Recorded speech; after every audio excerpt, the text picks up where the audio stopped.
सो मिलंद जो हितौनी रे और रब चई त नमाज़ूं पढ़जाए पंजई वक्त ओ प्यारा तो त चयो ही मलक मुलन जो वेठा पढ़न वेचारा रब चई त नमाज़ूं पढ़जाए पंजई वक्त ओ प्यारा तो त चयो ही मलक मुलन जो वेठा पढ़न वेचारा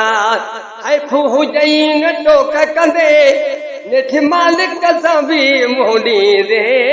सो मिलंद जो हितौनी दे दुनिया में त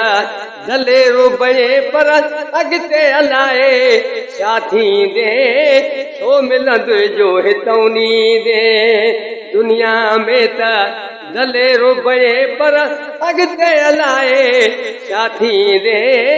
सो मिलंद जो हितौनी दे ओ नंढड़े लाकू नीमक जंहिंजो खाई पेट भरी थो परिया अचे पई थीवे ॿुढो त बि तो बहकी न करे थो ओ नंढड़े लाकू नीमक जंहिंजो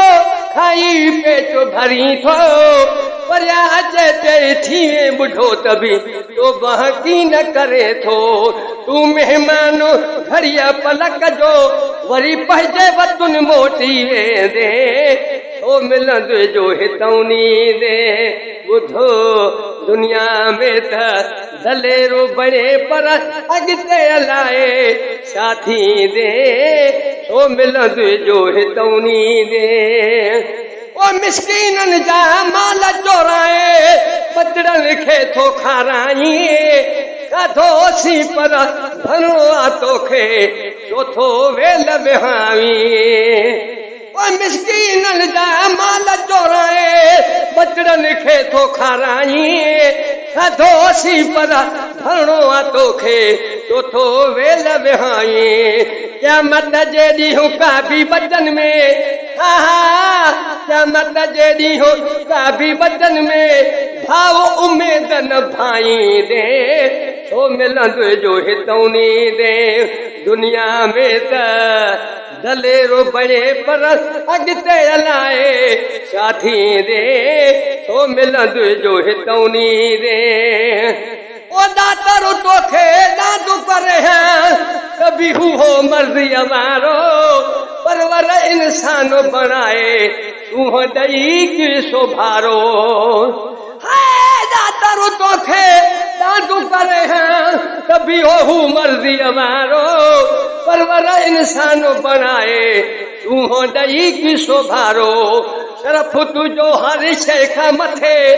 हा शरफ तुंहिंजो हर शइ खां मथे तूं गुण रब जा छा ॻाईंदे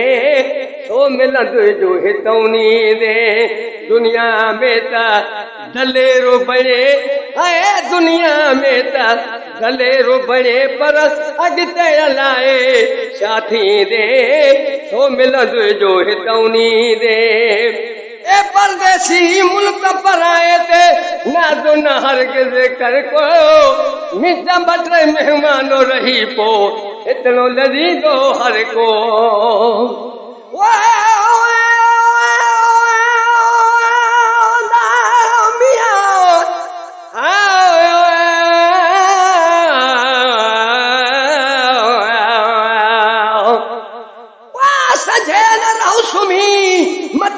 उथण थियणा गो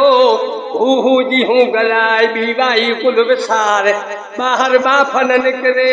अंदर ओला उथार यद कुरून अल्लाह क़यामो वकूद अला जुनूब में धागो धार को नथर तुंहिंजी कार ज़रो ज़ाया न थींदी ए परदेसी मुल्क पराए ते नाज़ो न हरगिज़ कर को मिंट बटे मेहमानो रही पो इतनो लॻींदो हर को ए परदेसी मुल्क पराए ते नाज़ो न हरगिज़ कर को मिंट बटे मेहमानो रही पो इतनो लॾींदो हर को हाजी गुलाम नबी तूं बि वञी कारे कलर में सुम्हंदे सो मिलंद जो हितौनी दे दुनिया में त दलेरो बणे पर अॻिते हलाए छा थींदे सो मिलंदो जो हितां नींदे